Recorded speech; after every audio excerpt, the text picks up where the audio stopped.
เจริญพรท่านสาธุชนทั้งหลายรายการธรรมทานจากวัดพุทธปัญญาเมืองโพโมนารัฐแคลิฟอร์เนียประเทศสหรัฐอเมริกามาพบกับท่านผู้ฟังท่านผู้ชมอีกวาระหนึ่งตั้งแต่เมื่อวานเป็นต้นมาเวลาในสหรัฐอเมริกาจะเร็วขึ้น1 ชั่วโมงเช่นเมื่อก่อนรายการนี้เคยทำตรงกับประเทศไทยตอน3 ทุ่มตอนนี้เราก็เริ่ม2 ทุ่มเมื่อก่อนเดี๋ยวนี้ตรงนี้3 ทุ่ม14 นาทีตอนนี้ก็2 ทุ่ม14 นาทีนี่คือไวขึ้นจะเห็นได้ว่ามาพบกันไวขึ้นเร็วขึ้นชาวอเมริกาก็จะต้องตื่นขึ้นมาทำภารกิจตามเวลาไวขึ้นเช่นเดียวกันเห็นพี่น้องจากไทยเช่นโยมสุนิตวงศ์สุเทพท่านอาจารย์สาธิตสามารถที่จะมาได้ตรงเวลาวันนี้โยมสุนิตมาเป็นท่านแรกตั้งแต่เปิดรายการก็มาเลยท่านต่อมาก็คือท่านอาจารย์สาธิตก็อุ่นใจแล้วล่ะว่าเราคงจะจับเวลาได้แล้วและท่านอื่นๆก็คงจะทยอยกันมาโยมกัลยาว่องทิพย์คงคาตอนนี้ปักหลักกันอยู่3 ท่านก็คงอยากค่อยๆบอกกันไปเพื่อการมาศึกษาธรรมะจากรายการธรรมทานนี้ก็ต้องชื่นชมผู้ชมรายการทุกท่านจะต้องมีความรักในธรรมะจริงๆเพราะว่าเรื่องที่จะนำมากล่าวส่วนใหญ่ก็เป็นเรื่องพระไตรปิฎกนานๆจะมีเรื่องแทรกเข้ามาบ้างเรื่องในทางสังคมแต่ตัวหลักก็คือเอาพระไตรปิฎกมาวางพระไตรปิฎกที่เลือกมาก็จะเป็นการตอบปัญหาตอบคำถามในทางสังคมเช่นการนำเอามหาสติปัฏฐานสูตรมาคราวนี้ก็เพื่อที่ชี้ให้เห็นว่า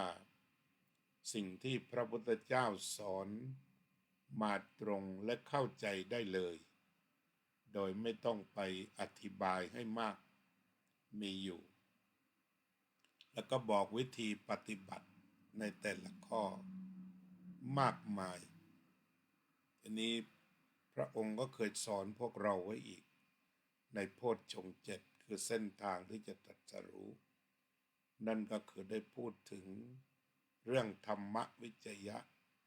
การเลือกธรรมโยมรัศนาศรีอรุณโยมเดวิดปุญญกาโม Good Morning เดวิดปุญญกาโมนวรัตน์ชัยสิทธิ์ขอเจริญพร Good morning and welcome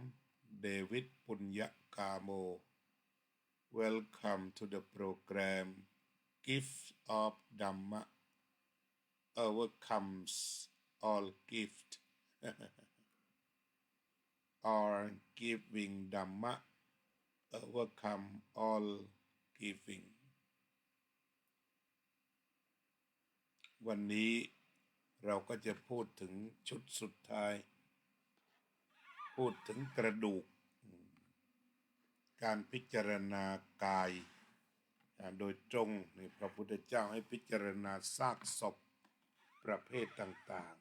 ๆจากนั้นก็ลดลงมาพิจารณาโครงกระดูกและวันนี้ก็เรียกว่าพิจารณาเฉพาะกระดูก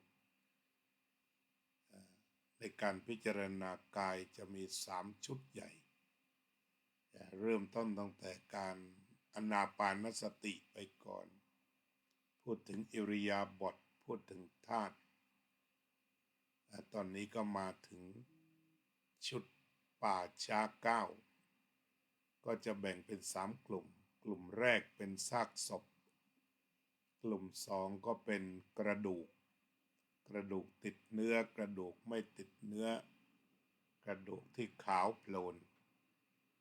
ต่อไปก็จะเป็นกระดูกอย่างเดียวโครงกระดูกแล้วต่อไปก็พูดถึงกระดูกอีก3กองเจริญพรโยมพยาวเจนพนัสก็จะอ่านให้ญาติโยมได้ฟังกัน กอง3นะฮะป่าช้าที่7ที่8ที่9เขาเรียกว่าป่าช้า9ต่อเป็นป่าช้าที่7ที่8ที่9ภิกษุเห็นซากศพอันเขาทิ้งไว้ในป่าช้าเห็นซากศพอันเขาทิ้งไว้ในป่าช้าซึ่งเป็นท่อนกระดูกสีขาวเหมือนสีสังแม้ฉันใดภิกษุนั้นนำกายนี้เข้าไปเปรียบเทียบให้เห็นว่าถึงกายนี้ก็มีสภาพอย่างนั้นมีลักษณะอย่างนั้นไม่ล่วงพ้นความเป็นอย่างนั้นไปได้ก็คือพูดถึงกระดูกที่มีสีเหมือนสังแสดงว่าขาวจั๊วสีสังนี่ขาวจั๊วก็ต้องผ่านฝนตกแล้วก็แดด หลายฝนหลายแดดจึงจะเป็นอย่างนั้นทีนี้ข้อพิจารณาพระองค์ก็สอนไว้เสร็จเรียบร้อยให้พิจารณาว่าถึงกายนี้ก็เป็นอย่างนั้นมีลักษณะอย่างนั้นไม่ล่วงพ้นความเป็นอย่างนั้นไปได้ก็คือพอมองนอกแล้วก็น้อมมามองในและสะท้อนความจริงเข้าไปเลยว่ากายนี้ก็เป็นอย่างนั้นวันหนึ่งก็คือเหลือแต่กระดูกขาวโพลนไม่มีเนื้อติดเลยคือมองกายนี้แหละว่าเหลือแต่กระดูกขาวโพลนไม่มีเนื้อใดๆติดอยู่เลยอันนี้ก็เข้าถึงทั้งอนิจจังทุกขังอนัตตาที่เป็นตัวอย่างที่เป็นภาคปฏิบัติหรือว่าเป็นข้อปฏิบัติไปเลยว่าชีวิต ของเราเองก็จะเหลือแต่กระดูกขาวโพลนเจริญพรโยมโซเพียสุภาพรโยมสุพนิกาฉายาลักษณ์อันนี้คือตัวข้อปฏิบัติที่พอเพียงที่พระพุทธองค์ตรัสมากำกับมาเรียบร้อยให้พิจารณากายนี้เหมือนกับกระดูกที่อยู่ในป่าช้า สีขาวจั๊ววันใดวันหนึ่งก็เหลือแต่กระดูกนี่แหละดังที่ท่านกล่าวไว้นะยศและลาภหาไปไม่ได้แน่คงเหลือแต่ต้นทุนบุญกุศลทิ้งสมบัติทั้งหลายให้ปวงชนร่างของตนเขายังเอาไปเผาไฟก็มีอย่างนั้นมีแค่นั้นยศและลาภหาไปไม่ได้แน่คงเหลือแต่ต้นทุนบุญกุศลทิ้งสมบัติทั้งหลายให้ปวงชนร่างของตนเขายังเอาไปเผาไฟ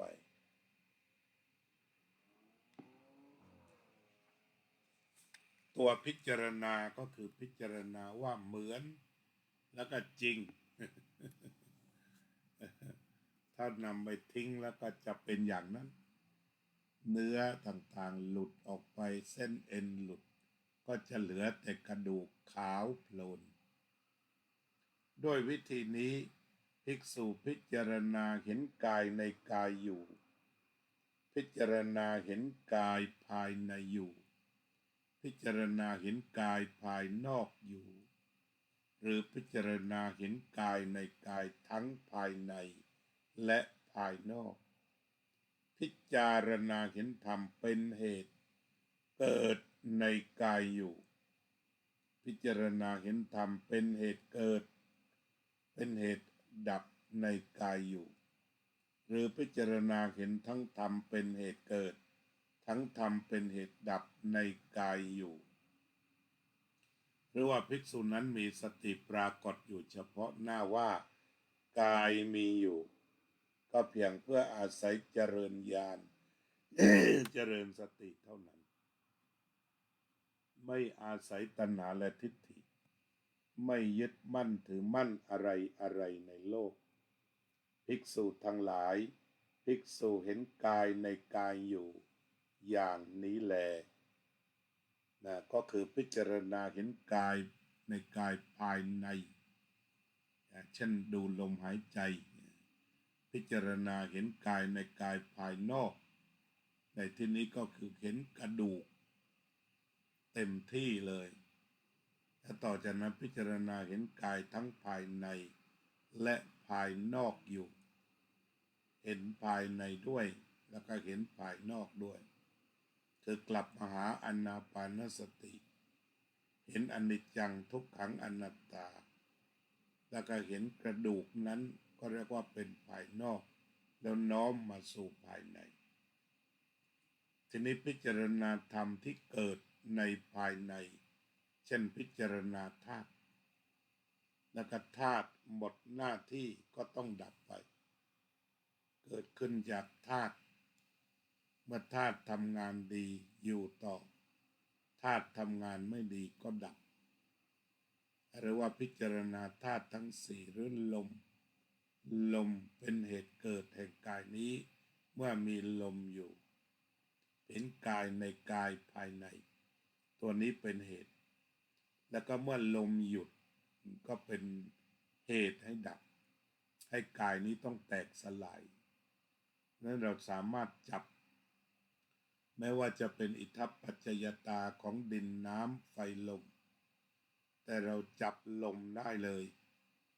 จับไปตรงที่ลมหมายถึงว่าเกิดแล้วก็ดับมีลมก็เกิดอยู่ต่อหมดลมก็ดับเพิ่มเติมสวัสดีครับอาจารย์ทิติวรทินโนให้พิจารณาเหตุเกิดในกายอยู่พิจารณาธรรมเป็นเหตุดับในกายอยู่ก็คือจะเห็นว่าลมหายใจเป็นเหตุเกิดลมหายใจเป็นเหตุดับแต่ในกระทั้งเกิดทั้งดับก็เป็นหายใจเข้าและหายใจออกเกิดดับสลับกันไปจนกว่าจะดับสลายเกิดดับสลับไปจนกว่าจะสลายภิกษุนั้นมีสติปรากฏอยู่เฉพาะหน้าว่ากายมีอยู่ก็เพียงเพื่ออาศัยเจริญญาณเจริญสติไม่อาศัยตัณหาและทิฏฐิอยู่ไม่ยึดมั่นถือมั่นอะไรในโลกภิกษุทั้งหลายภิกษุพิจารณาเห็นกายในกายอย่างนี้แลอันนี้กองนี้กองที่7ต่อไปเรามาดูกองที่8กันเลยภิกษุเห็นซากศพอันเขาทิ้งไว้ในป่าช้าเป็นท่อนกระดูกกองอยู่ด้วยกันเกินกว่า1 ปีแม้ฉันใดภิกษุนั้นนำกายนี้เข้าไปเปรียบเทียบให้เห็นว่าถึงกายนี้ก็มีสภาพอย่างนั้นมีลักษณะอย่างนั้นไม่ล่วงพ้นความเป็นอย่างนั้นไปได้ตอนนี้กายนี้ที่พิจารณากองที่8ก็คือให้พิจารณากองกระดูกคือเอากระดูกไปกองไว้เกินกว่า1 ปีเกินกว่า1 ปีก็ราบไปไกลเกือบจะเป็นดินไปหมดแล้วล่ะแต่ว่ายังกองอยู่เจริญพรโยมทัพพิชาแสงสวัสดิ์สวัสดีครับท่านอาจารย์พระครูโชติธรรมบัณฑิต ด็อกเตอร์พระมหาพรชุตินทโรเจริญพร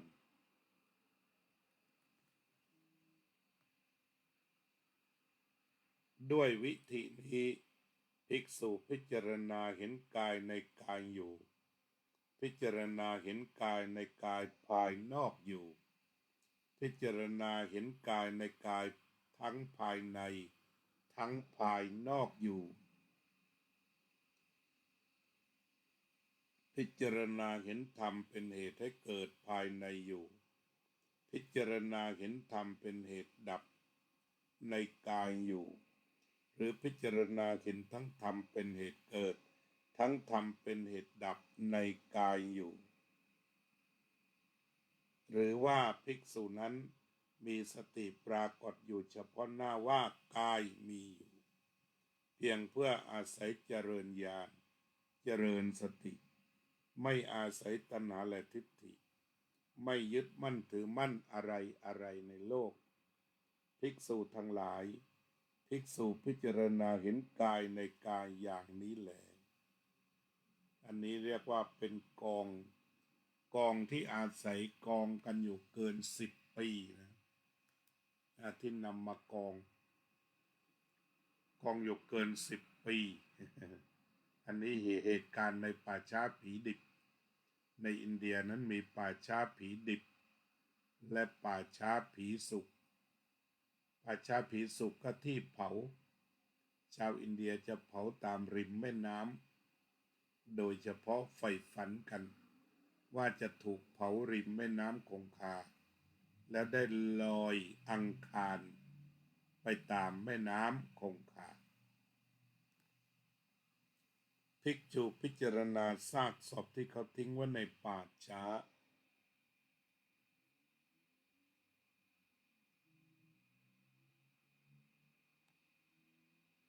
ซึ่งเป็นกระดูกผุป่นเป็นชิ้นเล็กชิ้นน้อยแม้ฉันใดภิกษุนั้นก็นำกายนี้ไปเปรียบเทียบให้เห็นว่าถึงกายนี้ก็มีสภาพอย่างนั้นมีลักษณะอย่างนั้นไม่ล่วงพ้นความเป็นอย่างนั้นไปได้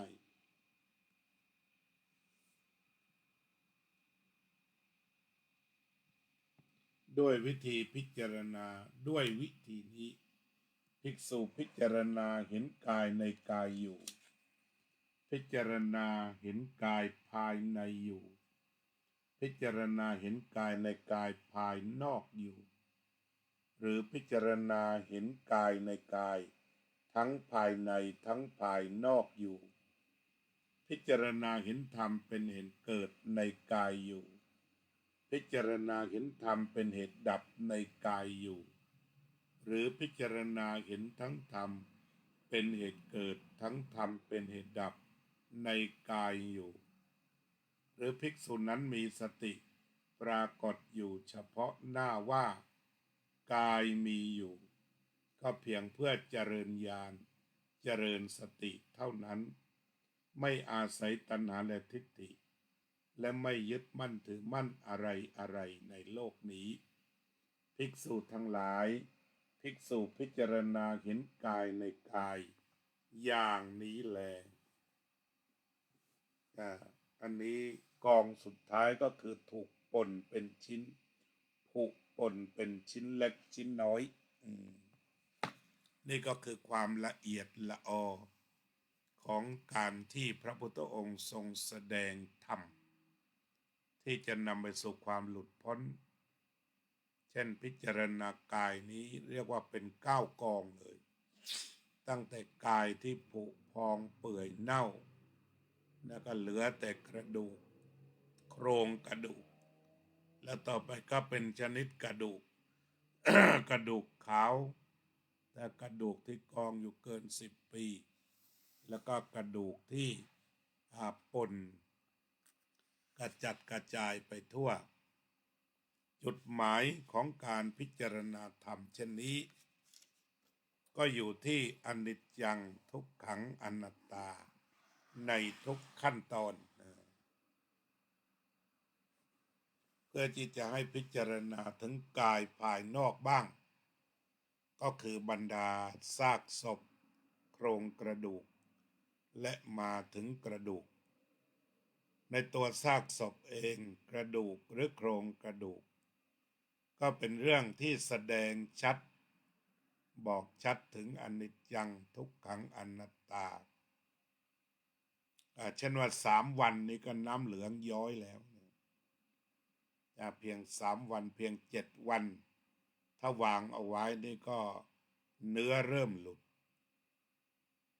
ในขณะเดียวกันท่านนำไปวางในป่าช้าผีดิบอย่างที่อินเดียสมัยโบราณก็เรียกว่าบรรดาสัตว์ทั้งหลายก็อาจจะเลือกกินกันอาจจะศพใหม่ๆก็เป็นพวกสุนัขจิ้งจอกหรือว่าสุนัขป่าหรือสัตว์ประเภทที่ว่าได้กลิ่นเลือดแล้วก็มาเนี่ยก็จะพวกนี้จะมากัดมาแทะกินกันซะก่อนที่พอผ่านไปสัก6-7 วันประเภทชอบของเน่าก็จะมาและต่อจากนั้นที่อยู่ภายในก็ทำงานเต็มที่คือหนอนที่ฝังตัวรอเวลา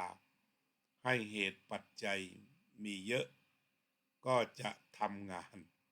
ไหลย้อยออกมาหนอนเต็มไปหมดหนอนนอกด้วยหนอนในด้วยมาผสมผสานกันตามเหตุปัจจัยต่อจากนั้นก็กินเนื้อซะหมดเลยเนื้อนี่หมดไปเลยล่ะสัตว์ประเภทต่างๆกินกันในวาระต่างๆก็คล้ายๆเรากินเนื้อมาตั้งแต่ซอยจุนั้นว่ากันดิบๆอาจจะเป็นพวกสุนัขป่าสุนัขจิ้งจอกมาจัดการซอยจุซะก่อนเนื้อสดๆหรือว่าพวกกานะอย่างในวิดีโอที่เราดูของพวกทิเบตสับโยนกันเลยสับเนื้อโยนให้อีกาอีแร้งว่ากันไปเลยอันนั้นก็มีอยู่แต่ทีนี้ว่าถ้าว่ากันตัวตามตัวพระไตรปิฎกนี่ก็จะเจอตั้งแต่ซอยจุนี่แหละเนื้อแดงๆเลือดสดแล้วจอดอันนั้นก็เน่าหน่อยใน YouTube ที่มีการกินเนื้อเน่าพาไปแขวนไว้ตามต้นไม้แล้วก็มันเน่าได้ที่เขาก็พามาปรุงเป็นอาหารเจริญพรโยมติ๋วก็นำมาปรุงเป็นอาหารอันนี้ก็เรียกว่าเหม็นเต็มที่นอกจากนี้ก็พบกันกึ่งกลางฉะนั้นเหม็นด้วยการใส่เกลือเช่นการทำเนื้อหมักทีนี้ในซากศพก็ไม่ได้ถูกหมักแต่ว่าพาไปเปิดอยู่กลางแจ้งสัตว์ประเภทต่างๆก็จัดการเสียจนกองหลังๆก็เหลือแต่กระดูกขาวโพลนสัตว์ก็แทะกันกินจนเกลี้ยงไม่ให้เหลือหลังจากนั้นก็เหลือแต่โครงกระดูกขาวก็เหมือนโครงกระดูกที่โรงทำที่สวนโมกนะฮะไปตอนเด็กๆเขาก็ต้องให้เป็นนอนตรงนั้นมีโครงกระดูกอยู่หลวงพ่อท่านมาเขียนว่างามอยู่ที่ซากผีดีอยู่ที่ละพระอยู่ที่จริงนิพพานอยู่ที่ตายก่อนตายนะโครงกระดูกส่วนโมก ตอนเป็นสามเณรสักปี2516ไปนอนก็จะแนะไปนอนกันที่นั่นแหละก็ดูพอดูนานมันก็คุ้นเคยหลวงพ่อปัญญานันทาเล่าให้ฟังว่าตอนที่ท่านไปจำพรรษาที่สวนโมกไปจำพรรษาที่สวนโมกก็ท่านหลวงพ่อพุทธทาสก็จัดห้องให้ห้องหนึ่งที่สวนโมกภูมิเรียงก็ไม่ได้เป็นกุฏิใหญ่โตท่านทำตามอุดมการณ์ สมัยโบราณเลยจะเรียกว่าเปิดโล่งได้ทำแบบเปิดโล่งได้เลยเพราะฉะนั้นท่านก็จะเปิดไว้อย่างนั้นไม่มีกุญแจที่ห้องที่หลวงพ่อปัญญานันทพักเนี่ยก็มีของพิเศษคือกะโหลกที่ขัดแววนะแววหลวงพ่อบอกคืนแรกกันนอนไม่ค่อยหลับเลยลุกขึ้นมาเอามือไปลูบหัวลูบไปลูบบ่าลูบไปลูบบ่าทำความคุ้นเคยเวลากลัวก็กิเลสไม่เกิดเหมือนกันก็ไปทำความคุ้นเคยจนไม่กลัวเพราะนั้นการดูซากศพนี่ไม่ได้เพียงแต่ว่ามันจะหมดกิเลสไปกับความน่าเกลียดหรือปฏิกูลแต่ความกลัวนะก็ทำให้กิเลสไม่ฟูเหมือนกันทำให้ราคะทำให้ตัณหาต่างๆไม่ฟูก็เรียกจิตอยู่กับปัจจุบันได้ถ้ามันกลัวมากๆอันนี้ก็พูดถึงทีนี้ก็มาจนถึงกระดูกป่นที่มันป่นมันแตกมันร้าวไปตามธรรมชาติหรือว่าผุพังถึงเวลาก็กลายเป็นดินเจริญพรโยมนิพาพรยิ่งรุ่งโรจน์โยมบัวผันโหลโยมนิพาพรบอกว่าเฟซบุ๊กที่ตั้งไว้ไม่ดีดขึ้นก็เป็นว่าต่อจากนี้ไปก็ให้จำว่าเริ่มตั้งแต่20:00พอ20:00นี่ไม่ต้องดีดแต่รอหน่อยเพราะว่าบางทีจะช้าไปเป็น10 นาทีก็มีบางคราวอย่างมีวันหนึ่งคอมพิวเตอร์มันจะต้องอัปเดตเอาละทีนี้ทั้งเครื่องคอมพอมาเครื่องส่ง OBS ก็ต้องอัปเดตอีกก็กลายเป็น30 นาทีก็มีแต่อย่าตกใจถ้าวันนานไปหน่อยก็ค่อยดูทีหลังก็ได้เจริญพรโยมบัวผันโฮลเจริญพรโยมพรพันเบรดเล่เจริญพรทีนี้กล่าวโดยสรุปในการพิจารณากายตั้งแต่เริ่มตาย1 วัน2 วัน3 วันไปเรื่อยจนเหลือแต่กระดูกป่นในวาระสุดท้ายพิจารณาอย่างไรพระพุทธเจ้าก็ตรัสไว้เลยให้พิจารณาว่า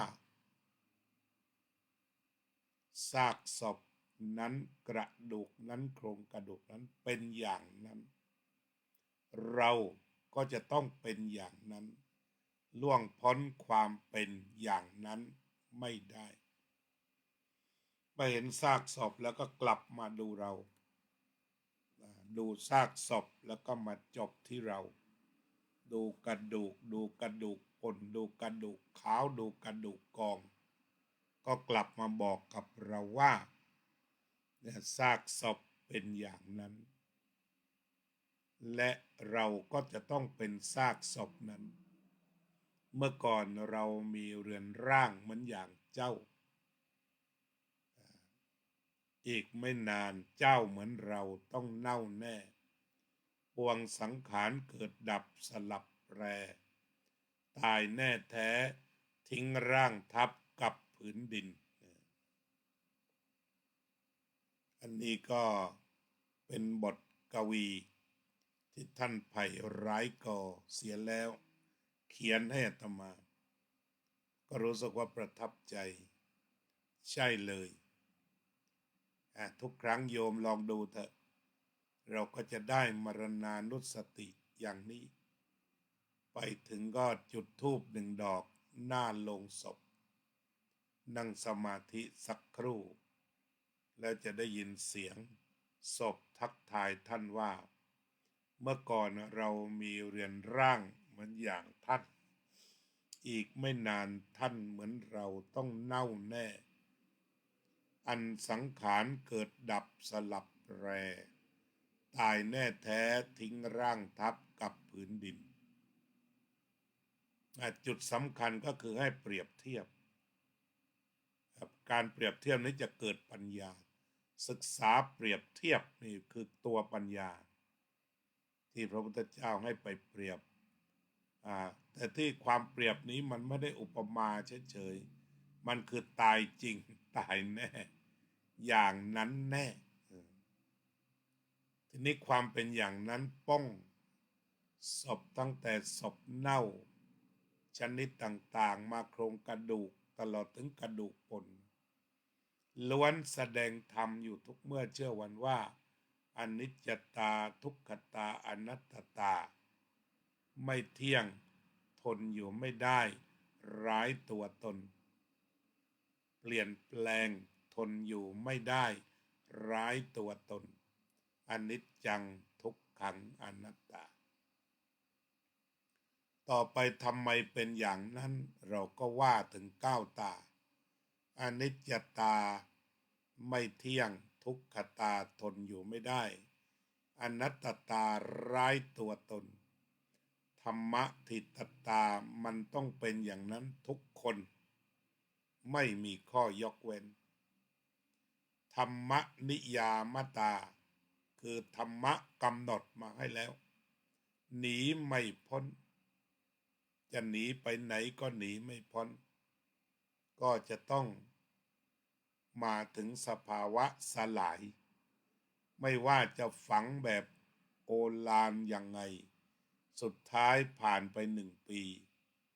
ก็เรียกว่าเหลือแต่โครงกระดูกอยู่ดีจะฝังแบบฮ่องเต้จะฝังแบบมหาจักรพรรดิจะฝังแบบฮวงซุยโบราณหรือว่าจะฝังไว้ในพีระมิดล้วนไม่มีเหลือทั้งนั้นสุดท้ายไปเลยก็ไปจบที่กระดูกทั้งหมดไม่ว่าจะพันผ้าอะไรระดับเคมีก็สุดท้ายก็คือตาย ไม่รอดจะเป็นความเชื่ออะไรความจริงก็จะไปลงตรงนั้นทีนี้พระพุทธเจ้าสอนก็คือว่าให้โน้มกายมาว่ามันเป็นธรรมนิยามตาธรรมะกำหนดมาแล้วหรือคุณอาจจะเรียกว่ากอดก็ตามเถอะไม่ขัดคอกันกอดก็กอดธรรมะก็ธรรมะธรรมนิยามตาเราจะไม่เถียงกันเพราะตายแน่ๆจะเป็นกอดกำหนดหรือธรรมะกำหนดผลเท่ากันคือตายเรียบอันนี้ก็เรียกว่าเป็นธรรมนิยามตาจากนั้นก็เป็นอิทัปปัจสุญญตาสุญญตาอิทัปปัจจยตาก็คือเป็นเพียงสิ่งต่างๆนำมาร้อยเรียงกันชั่วคราวร่างกายนี้ก็เป็นเรียกว่า temporary phenomena ชั่วคราวเท่านั้นมันจับมาร้อยกันอิทัปปัจจตาร้อยเรียงกันกระดูกอยู่ตรงนั้นแล้วก็เส้นเอ็นอยู่กันตรงนั้นที่ลัทธิพระเจ้าสร้างก็บอกพระเจ้าอัศจรรย์นั่งร้อยอยู่ก็ถ้าเชื่ออย่างนั้นก็เชื่อถ้าร้อยกันไหวเป็น7,000 ล้านร้อยกันไหวก็ร้อยเอาแต่ทางพุทธเราเรียกว่ามันเป็นธรรมนิยามตาและก็อิทัปปัจจยตาก็อาศัยฟังจมูกวางตรงนี้ตาวางตรงนี้หูวางตรงนี้จมูกก็ต่อเข้าไปเข้าปอดปากลงมาหน่อยลงเข้าไปก็ไปยังกระเพาะอาหารไปจบที่ทวารหนักตรงนี้ก็เป็นอิทัปปัจจยตาอาศัยกันและกันเกิดขึ้นหรือว่ากันถึงตัวหลักๆก็คือดินน้ำไฟลมอากาศธาตุวิญญาณธาตุอิทัปปัจจยตากัน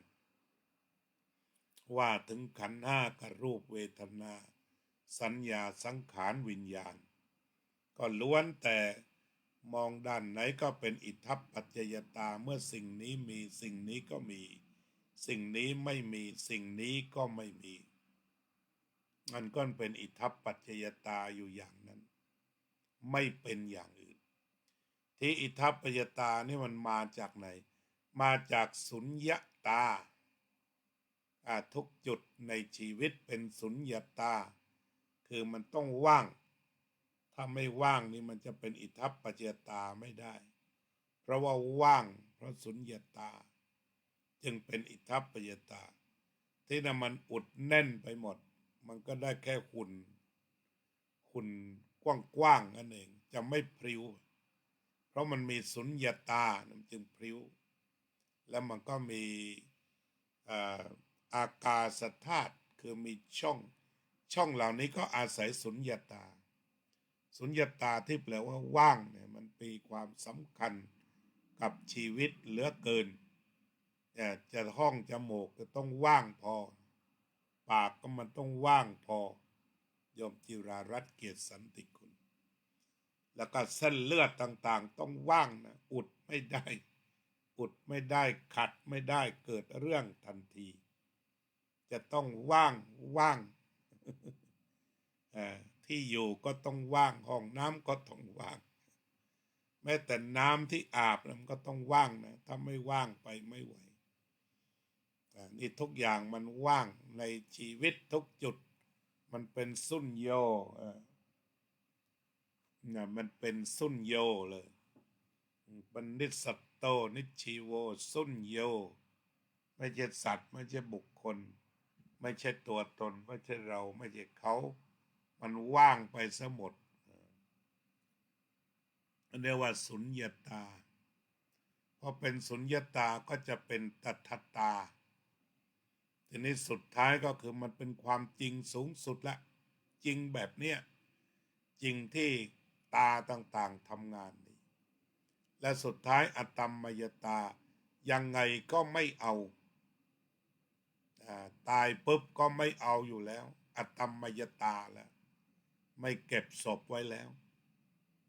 หลังจากเผาเสร็จเท่ากระดูกก็พาไปไกลๆไปทิ้งทะเลไปทิ้งแม่น้ำไม่เอานี่ก็คือสภาพอตัมมยตาที่หลวงพ่อพุทธทาสแปลว่ากูไม่เอากับมึงแล้วโว้ยทีนี้ถ้ามันไม่เอาถึงขั้นไม่ยึดมั่นถือมั่นมีกายนี้เพื่อเจริญสติและญาณ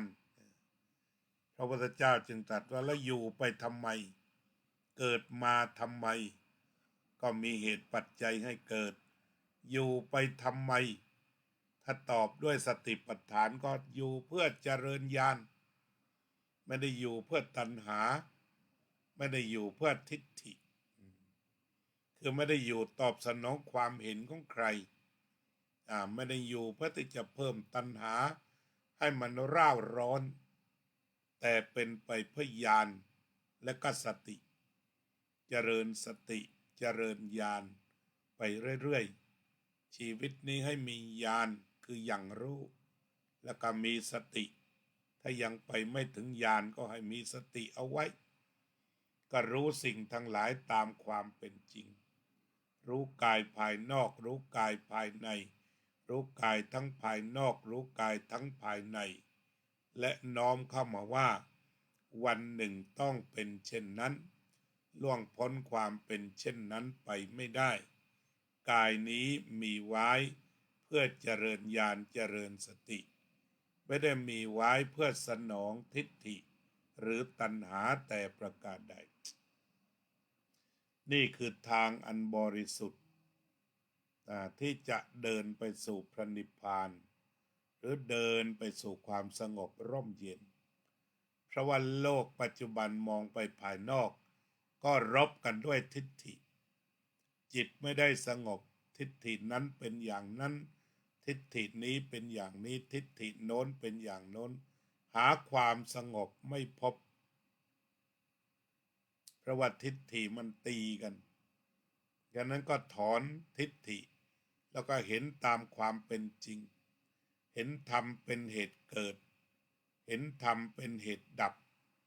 สิ่งทั้งหลายเกิดขึ้นเป็นธรรมดาก็ต้องดับเป็นธรรมดา เหตุปัจจัยของการเกิดก็มี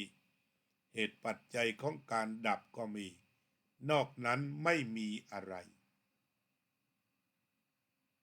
เป็นอันว่าวันนี้เราศึกษากายานุปัสสนา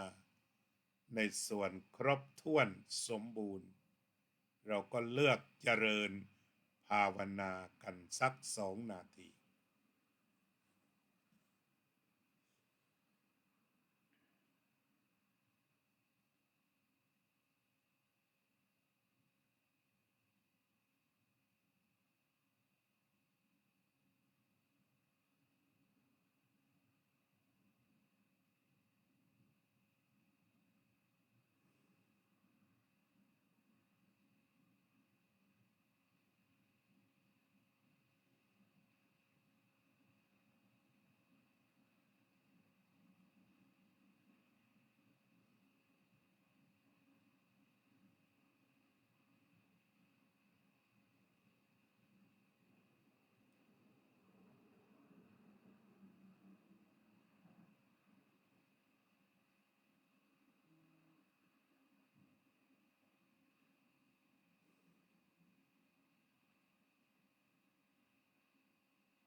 สัพเพสัตตาสัตว์ทั้งหลายที่เป็นเพื่อนทุกข์เกิดแก่เจ็บตายด้วยกันทั้งหมดทั้งสิ้นอเวราโหนตุจงเป็นสุขเถิดอย่าได้มีเวร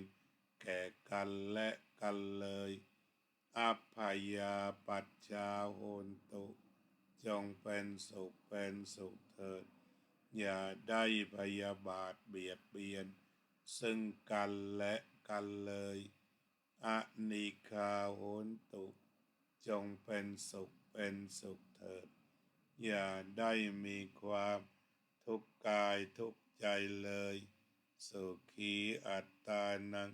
ปริหารันตุจงมีความสุขกายสุขใจ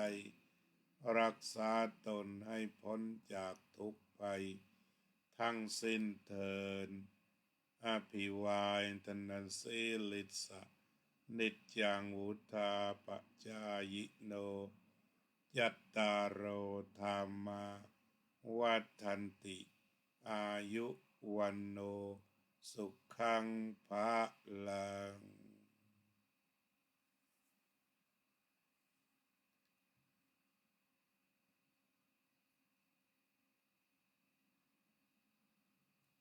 ก็ขอบคุณอีกวาระหนึ่งทุกท่านทั้งที่มาร่วมห้องเรียนวันนี้ได้1 โหลโยมนิพาพรก็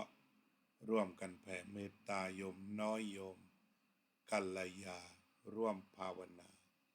ทั้งเมตตาภาวนาอานาปานสติภาวนาล้วนแต่เป็นเรื่อง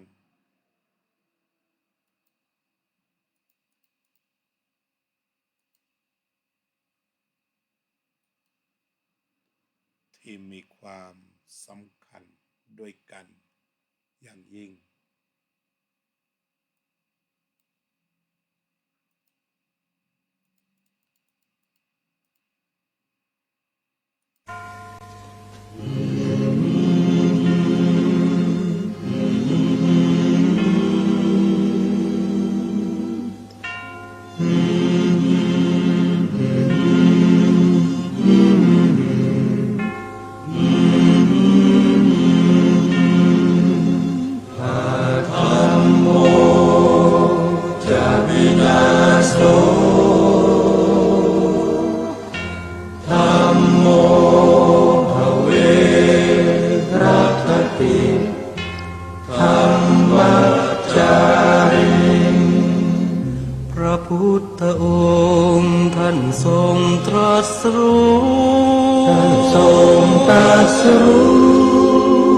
เป็นสัพพัญ ยู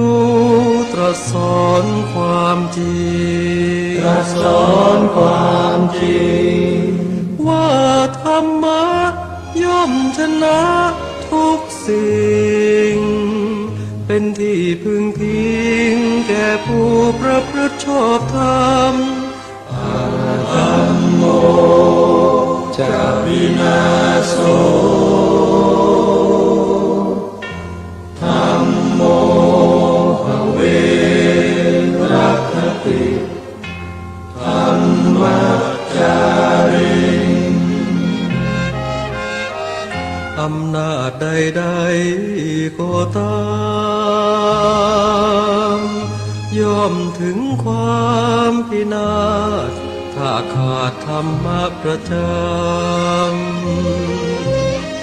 ไม่มีใครอยู่คำฟ้าเราต่างเกิดมาใช้กันจงอยู่ในศีลในธรรมคิดทำแต่กรรมที่ดีธัมโมจะวินาโส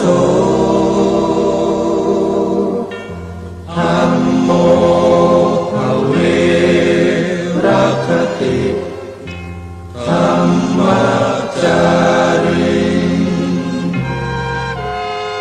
ทำส่องสว่างสู่ทางสุขสีคำจุ